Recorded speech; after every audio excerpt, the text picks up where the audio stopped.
डर का माहौल तो है ही उनके लिए। जैसे बताया आपने कि ये यहाँ पर काफ़ी ट्रैफिक का सामना करना पड़ता है, गंदगी का सामना करना पड़ता है। तो ये यहाँ के नगर सेवक जो बहुजन विकास अघाड़ी के हैं या यहाँ के विधायक जो है 15 साल या 25 साल से जो रह रहे हैं, तो उनके पास जाकर आग्रह अगर नहीं कर सकती जनता, तो डर का तो माहौल है ही। बोल सकते हैं कि पिछले 35 सालों से एक ही पार्टी का यहाँ पे सत्ता रहा है, बहुजन विकास अघाड़ी का। आपको आने में यहाँ लगभग 15-20 मिनट लग गया, 2 मिनट के रास्ते में।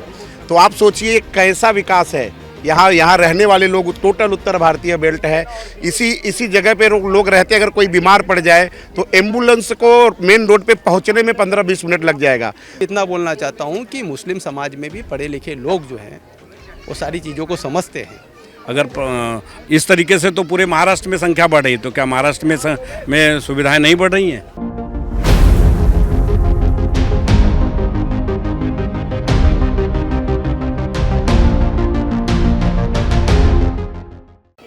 पालघर जिले की 6 विधानसभा सीटों में नालासोपारा एक विधानसभा सीट, वसई और बोईसर विधानसभा सीट, तीनों पर धुरंधरों का मेला है और टक्कर बेहद ही जबरदस्त है। आप देखेंगे बोईसर विधानसभा जहां पर जो एरिया आता है उसमें स्लम एरिया बहुत बड़ा है, जिसमें सुविधाओं का टोटा है। सुविधाओं के लिए यहाँ की जनता तरस रही है। सड़क, रोड, रास्ता, पानी, ये प्रमुख मुद्दे यहाँ के। और इसके अलावा जो साफ सफाई, उसके साथ हाइजीन और लोगों का स्वास्थ्य सुविधा, सेवा, इस पर भी बड़ा सवाल है। इसको लेकर तीनों जो पार्टियां, मायावती वर्सेस महाविकास अघाड़ी, उसके साथ बहुजन विकास अघाड़ी, ये तीनों जो पार्टियां, इनके बीच लड़ाई है। उनके जो नेता हैं, हम उनसे बात करेंगे किन मुद्दों के बीच लेकर वो पहुंच रहे हैं जनता के बीच। संतोष जी, बताइए क्या कहेंगे आप लोग 131 विधानसभा बोईसर के अपने प्रत्याशी विलास tere जी के पक्ष में प्रचार कर रहे हैं, क्या कहेंगे? हम लोग यहाँ बहुत ही भारी मतों से भैया जीत रहे हैं। यहाँ तो किसी प्रकार कोई लड़ाई है ही नहीं। 31 में विलास tere साहब पहले से जीते हुए कैंडिडेट है। हम लोग इसके लिए ये अपने दम पे बोल सकते हैं कि पिछले 35 सालों से एक ही पार्टी का यहाँ पे सत्ता रहा है, बहुजन विकास अघाड़ी का। आपको आने में यहाँ लगभग 15-20 मिनट लग गया, 2 मिनट के रास्ते में। तो आप सोचिए कैसा विकास है। यहाँ रहने वाले लोग टोटल उत्तर भारतीय बेल्ट है। इसी जगह पे लोग रहते हैं। अगर कोई बीमार पड़ जाए तो एम्बुलेंस को मेन रोड पे पहुंचने में 15-20 मिनट लग जाएगा। तो ऐसे विकास को अभी यहाँ की उत्तर भारतीय जनता ने बाय बाय कर दिया है। अभी आपने कहा उत्तर भारतीय जनता, उत्तर भारतीयों को क्या मिला? उत्तर भारतीयों को इस बार मिलेगा, इसके पहले कुछ नहीं मिला। यही तो हम कह रहे हैं कि 35 साल के यहाँ 35 साल पुराना अगर ये हमारा ये स्लम एरिया होगा तो इसमें ऐसा कोई भी हमको सुविधा बहुजन विकास अघाड़ी के या उनके शासन में नहीं मिला। उसी को तो परिवर्तन करना है। हम लोग tere साहब को भारी मतों से विजयी करके लाएंगे, क्योंकि हम इस राशिद कंपाउंड की जनता का जो भी दुख है, तकलीफ है, उसको दूर करने का काम हमारे विलास tere साहब ही करेंगे। बहुत धन्यवाद। देखिए, शाहरुख जी हैं हमारे साथ, जो यहाँ पर शिवसेना के नेता हैं और एक बड़ी संख्या में लोगों का नेतृत्व करते हैं। क्या कहेंगे शाहरुख जी, आपके जो सहयोगी पार्टी मायावती है, ये गठबंधन की सरकार है, आप उनके लिए समर्थन में उतरे हैं, क्या कहेंगे, किन मुद्दों को लेकर जा रहे हैं आप? देखिए, सबसे पहले तो मैं महायुति का धन्यवाद करता हूं कि उन्होंने हमारे यहाँ पर बोईसर विधानसभा में 131 इसमें विलास tere जी को उम्मीदवारी दी। और जिस तरीके से यहाँ से बरसों से आप देखेंगे कि जो यहाँ पर पहले तो ऑलरेडी विलास tere जी जो है कि 10 साल यहाँ पर वो विधायक रह चुके पास्ट में, और उनको यहाँ पर डोर टू डोर और ग्रास लेवल पे सब मालूम है कि मतलब कहाँ पर क्या प्रॉब्लम है, क्या तकलीफ़ें हैं। मतलब ज़्यादा उनको होमवर्क करने की ज़रूरत नहीं है, क्योंकि उनको इस बारे में ऑलरेडी पहले से नॉलेज है। अब जो बीच का जो एक 5 साल का जो कार्यकाल था, जैसा कि आपने देखा कोविड-19 और ये सब की वजह से 5 साल हो भी गए, और जब भी वो खड़े हुए थे कुछ 2700 वोट से वो कुछ गिर गए थे, तो उसके बाद वो 2.5 साल हो और ये 2.5 साल, मतलब ये समझो कि उन्होंने फील्ड में नहीं थे, फील्ड से दूर रहकर भी उन्होंने जो काम किया लोगों के बीच में, उसका और जो पहले और जो आज अभी प्रेजेंट में जो हालात हैं, वो सारे चीज़ को वो अपने माइंड में सेट करके काम कर रहे हैं। और जो भी लोग उनके साथ जुड़े, और हमारे महायुति और भारतीय जनता पार्टी, शिवसेना और राष्ट्रवादी के जितने भी कार्यकर्ता हैं महायुति के, सारे लोग अपने अपने लेवल पे, ग्राउंड लेवल पे बहुत अच्छा काम कर रहे हैं। और हम उम्मीद करते हैं कि भारी मतों से वो। नालासोपारा के 3 प्रत्याशी, आप एक का समाज का प्रतिनिधित्व करते हैं शाहरुख भाई, उस समाज में देखा जाता है कि ज़्यादातर बाइकआउट करते लोग बीजेपी को वोट देने से या फिर महायुति को। क्या ऐसा क्या है, आप समझ पाए मामले को? क्या नहीं ऐसा कुछ मामला नहीं है। जिस तरीके से आज देखो पढ़े लिखे लोग हैं, सारी चीज़ों को जानते हैं, उनको ज़्यादा समझाने की ज़रूरत है नहीं है। मैंने हमेशा कहा है, मंचों पर कहा है कि भारतीय जनता पार्टी और शिवसेना 2019 में जब मैं भारतीय जनता पार्टी और शिवसेना की युति में यानी कि यहाँ पर गठबंधन में जब वो लड़े थे, उस समय मैं शिवसेना मैंने ज्वाइन की थी और मैं प्रदीप शर्मा साहब और यही तरह साहब और विजय साहब, ये लोग तभी यहाँ पर उम्मीदवार इन्हें बनाया गया था। तो जब चुनाव हो रहे थे उस समय मैंने शिवसेना का झंडा हाथ में लिया था। तो जो कंट्रोवर्सी में आना था उस समय मैं आ गया। उसके बाद जब हमने काम किसके लिए किया, भारतीय जनता पार्टी और शिवसेना साथ में थी। उसके इलेक्शन के पहले यानी कि जो चुनाव हुए उसके पहले मैं इंटर हुआ था और मैंने शिवसेना का झंडा हाथ में लिया। तो जो कंट्रोवर्सी होनी थी हो गई। उसके बाद में सरकार बनी तो सरकार बनाने के लिए हमारे माननीय श्री उद्धव जी ठाकरे साहब ने भारतीय जनता पार्टी को छोड़ा और वो कांग्रेस के साथ महाविकास आघाड़ी उन्होंने बनाई। तो वो आगे बढ़े, तो हम लोग थे। शिंदे साहब जब भी मैं उस समय जब हम आए तो हमारी शिवसेना थी, धनुष बाण था, जो उस समय भी शिवसेना थी, यही धनुष बाण था। कल भी शिवसेना में थे, आज भी शिवसेना में, कल भी धनुष बाण हमारा चुनाव चिन्ह था, आज भी है। और हम जहाँ थे वहीं हैं, जो हमारे लीडर थे वो आज भी हमारे लीडर वही हैं। तो जो लोग आगे से निकल गए तो उनके बारे में मुझे कुछ नहीं बोलना है। मैं सिर्फ इतना बोलना चाहता हूँ कि मुस्लिम समाज में भी पढ़े लिखे लोग जो हैं वो सारी चीज़ों को समझते हैं। रही बात, हर आदमी अपने आप को विचारधारा के हिसाब से प्रमोट करने के उसमें रहता है। हमारा ऐसा कोई मामला नहीं है। हम तो चाहते हैं कि देश हित के लिए कार्य हो, देश प्रगति करे, आगे बढ़े।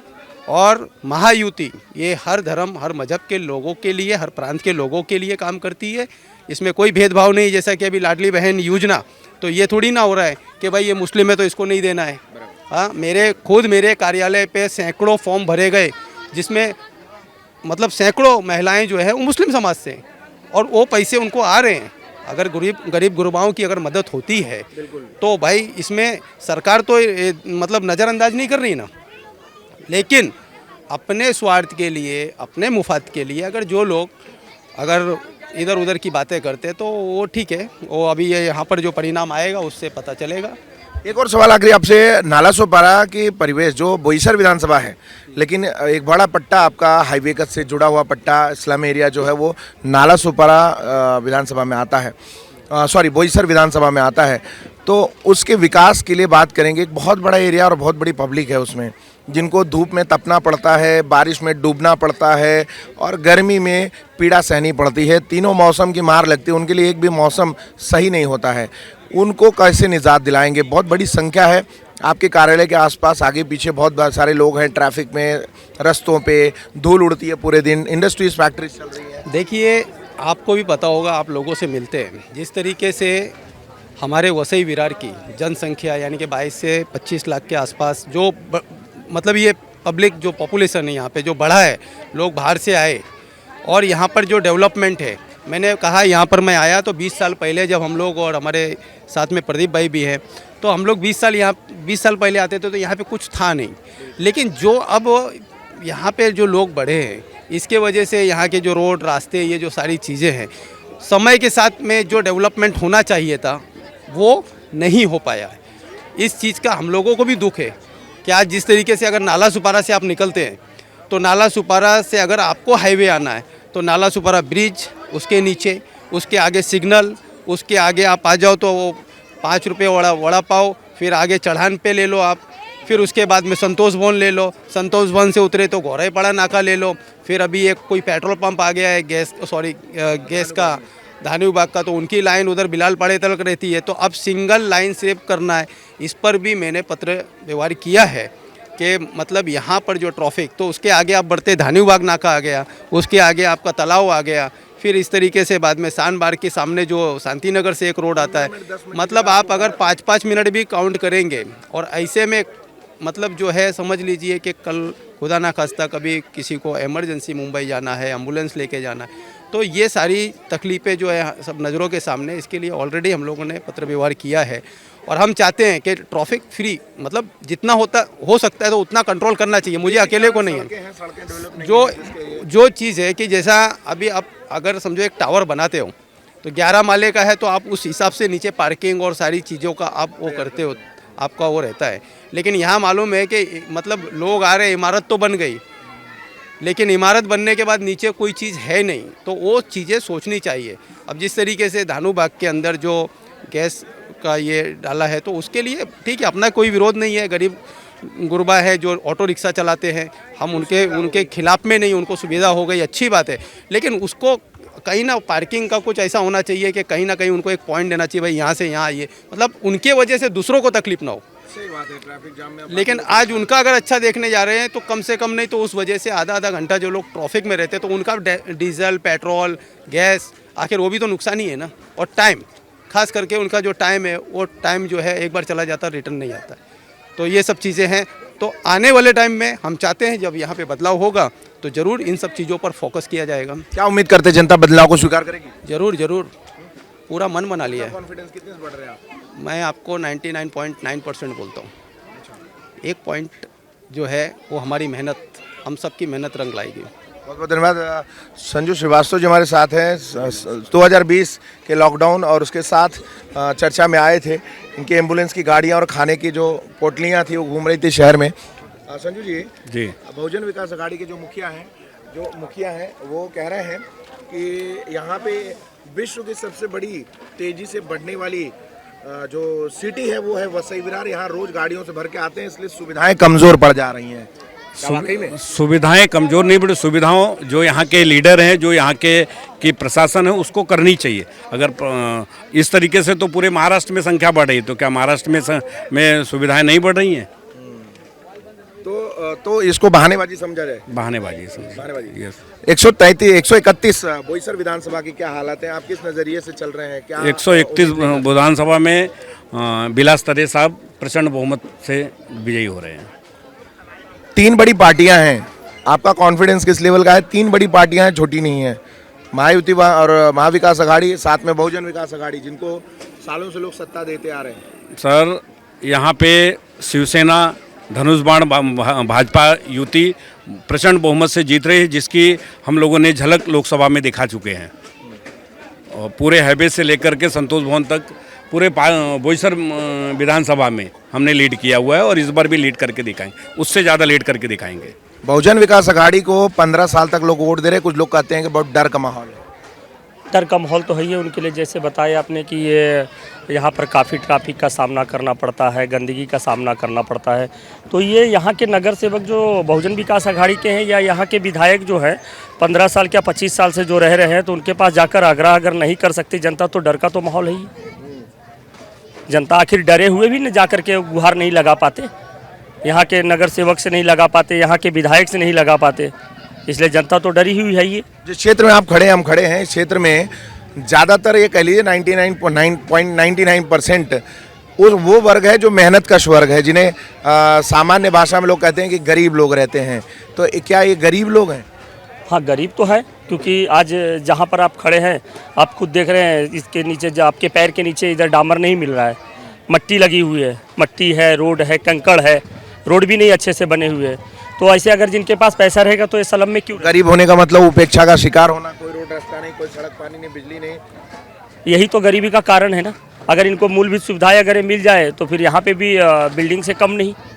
अगर मूलभूत सुविधाएं, अगर पानी टाइम पे मिल जाए, रोड रास्ते सही मिल जाए, गटर मिल जाए, तो ये क्या फ्लैटों से कम थोड़ी है। आप उन लोगों से क्या कहना चाहेंगे? बीच में हम लोगों के बीच में घूमे तो कह रहे हैं कि अगर वोट नहीं देंगे तो बिजली पानी बंद कर देते हैं, ऐसा ये अफवाह फैलाते हैं वो लोग।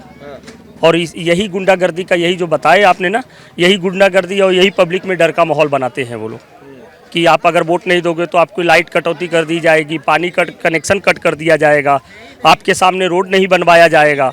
ऐसे बहुत सारे डरा धमका कर ये पार्टी जो है वोट लेने का भी काम करती है जनता से। जबकि अफवाह है, ऐसा नहीं, जनता अपना वोट खुद दे सकती है, चुनती है, कोई दबाव अधिकार। ऐसा है कि बहुत सारे लोग, जैसे क्या होता है कि कुछ लोग इस अफवाह में फंस भी जाते हैं, लेकिन धीरे धीरे जनता शिक्षित होने के कारण अभी अफवाह से बाहर आ गई हैं कि ये सारी बातें जुमलाबाजी है। कि ये इनको वोट नहीं देने पे इनका कनेक्शन काट दिया जाएगा या लाइट काट दिया जाएगा, जो भी चीज़ें हैं। अब उनकी जनता उनकी बातों में नहीं फंसने वाली। राजेश पाटिल जो वर्तमान विधायक हैं वो कहाँ फेल हुए कि लोग जनता विलास तरे को चुनेगी, कहाँ फेल हुए? अभी इस बार आप अभी जहाँ खड़े हैं, ये राशिद कंपाउंड का एक बहुत बड़ा इलाका है। आपको बता दें कि यहाँ पिछले 5 वर्ष में राजेश पाटिल एक भी बार इस पूरे कंपाउंड में कहीं कोई सभा नहीं, जनता का कोई काम सुनने के लिए कोई बीच में कहीं कोई सभा नहीं लगाए, इसलिए जनता उनसे नाराज है। जनता नाराज है। जनता नाराज है। क्या क्या नाराज है तो क्या, वो क्या नहीं आएंगे। आप लोगों का क्या नारा है, किस हिसाब से आप लोग? हम लोगों का नारा सिर्फ विकास का है, सिर्फ और सिर्फ विकास चाहिए विकास, हमें। जनता विकास चुनेगी होगा, जनता चुनेगी दावे तो के साथ? दावे के साथ। हाँ, 110% विकास होगा विकास होगा, अगर जनता आपको मौका दे दी तो। जरूर होगा 110%, और करके दिखाया जाएगा। क्योंकि धन्यवाद आपका। जनता का विकास होगा, एरिया का विकास होगा। हालांकि हमारे साथ विलास तरे जी यहाँ मौजूद नहीं, लेकिन उनके जो प्रतिनिधि हैं जो लोगों के बीच में जा रहे हैं उनसे हमारी थोड़ी बातें हुई है। विलास तरे जी से अगली वार्ता जो होगी वो जल्दी होगी आप लोगों के बीच में। आप लोगों का क्या मत है इस बारे में हमें कमेंट में जरूर बताएं। धन्यवाद, आभार जो हमसे जुड़ने के लिए।